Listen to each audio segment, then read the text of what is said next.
तुलसी को शांतिनिकेतन में वापस लेकर आ चुका है गौतम, और अब पहली बार वह अपने किए पर पछताता हुआ नजर आने वाला है।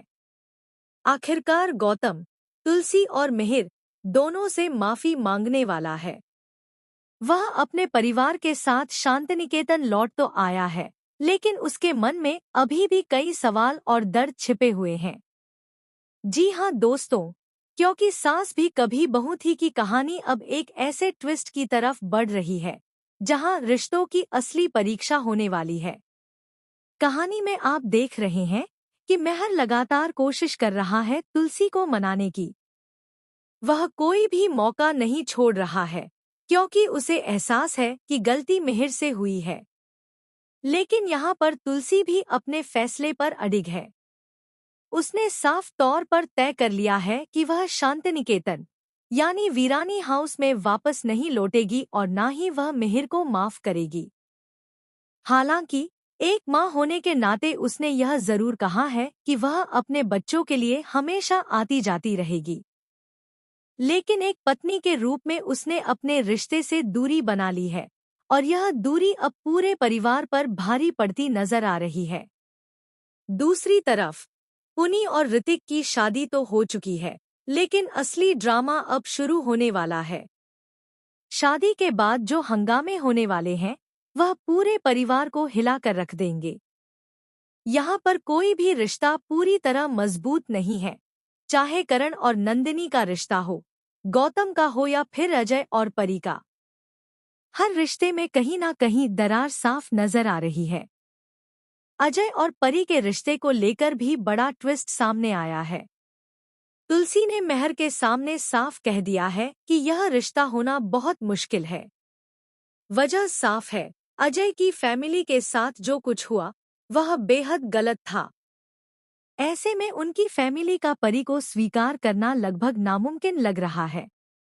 लेकिन कहानी में आगे यह देखना दिलचस्प होगा कि क्या प्यार इन हालातों को बदल पाएगा या फिर यह रिश्ता भी टूट जाएगा। अब सवाल यह उठता है कि बिखरते हुए इन रिश्तों को आखिर कौन संभालेगा, क्योंकि अगर कोई इस परिवार को एकजुट रख सकता है तो वह सिर्फ तुलसी ही है। लेकिन जब तक तुलसी इस घर में वापस नहीं आएगी तब तक हालात सुधरना मुश्किल है। और यही वजह है कि आने वाले एपिसोड्स में गौतम एक अहम भूमिका निभाने वाला है। गौतम, जो अब तक अपने गुस्से और नाराजगी में जी रहा था, अब पहली बार टूटता हुआ नजर आएगा। वह समझेगा कि चुप रहकर उसने खुद को ही नुकसान पहुंचाया है। उसने कभी अपनी बात खुलकर ना तुलसी से कही और ना ही मिहिर से। उसकी परेशानियां, उसका दर्द, सब उसके अंदर ही दबा रह गया। और इसी वजह से तुलसी भी उसके मन की बात समझ नहीं पाई। लेकिन अब कहानी में बड़ा मोड़ तब आएगा जब गौतम हाथ जोड़कर तुलसी के सामने खड़ा होगा। वह उससे माफी मांगेगा और शांतिनिकेतन वापस आने की गुजारिश करेगा। यह पल काफी इमोशनल होने वाला है, क्योंकि पहली बार गौतम अपने अहंकार को छोड़कर रिश्तों को प्राथमिकता देता हुआ दिखाई देगा। वहीं दूसरी ओर तुलसी भी पूरी तरह कठोर नहीं है। वह गौतम की बात सुनने के बाद एक शर्त रखेगी। वह कहेगी कि अगर उसे वापस आना है तो गौतम को भी अपने परिवार के साथ इस घर में लौटना होगा, क्योंकि जब तक परिवार का हर सदस्य एक साथ नहीं रहेगा तब तक यह घर कभी पूरा नहीं हो सकता। तुलसी यह भी समझाएगी कि जिंदगी की हर परेशानी का हल बातचीत में होता है। चाहे समस्या पत्नी से जुड़ी हो या बच्चों से, अगर उसे खुलकर साझा किया जाए तो रास्ता जरूर निकलता है। यह बात गौतम के दिल को छू जाएगी, लेकिन अब देखना यह होगा कि क्या वह सच में अपनी माँ की बात मानकर परिवार के साथ रहने के लिए तैयार होता है या फिर उसका अहंकार एक बार फिर रिश्तों के बीच आ जाएगा।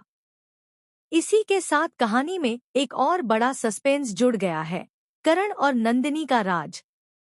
दोनों कुछ ऐसा छुपा रहे हैं जो पूरे परिवार को हिला सकता है। क्या यह राज गौतम से जुड़ा है? क्या दोनों किसी बड़े खेल का हिस्सा हैं? या फिर यह सिर्फ एक गलतफहमी है? आने वाले एपिसोड्स में इस राज का खुलासा कहानी को और भी ज्यादा दिलचस्प बना देगा। इतना ही नहीं, मेहर की कोशिशें, मिहिर का पछतावा और परिवार के बाकी सदस्यों के बीच बढ़ती दूरियां, यह सब मिलकर कहानी को एक ऐसे मोड़ पर ले आए हैं जहां हर किरदार को एक बड़ा फैसला लेना होगा। अब यह देखना बेहद रोमांचक होगा कि कौन अपने रिश्ते को बचाने के लिए आगे आता है और कौन हालातों के आगे हार मान लेता है। तो दोस्तों, आपको क्या लगता है, क्या गौतम अपनी माँ तुलसी की बात मानेगा, जैसे तुलसी ने उसकी बात मानी और शांतिनिकेतन वापस आने का फैसला किया? क्या मिहिर और तुलसी के बीच की दूरियां खत्म होंगी? और सबसे बड़ा सवाल, करण और नंदिनी का राज क्या है? अपनी राय हमें कमेंट करके जरूर बताएं। ऐसी ही टीवी की लेटेस्ट अपडेट्स और धमाकेदार ट्विस्ट्स के लिए चैनल को सब्सक्राइब करना न भूलें।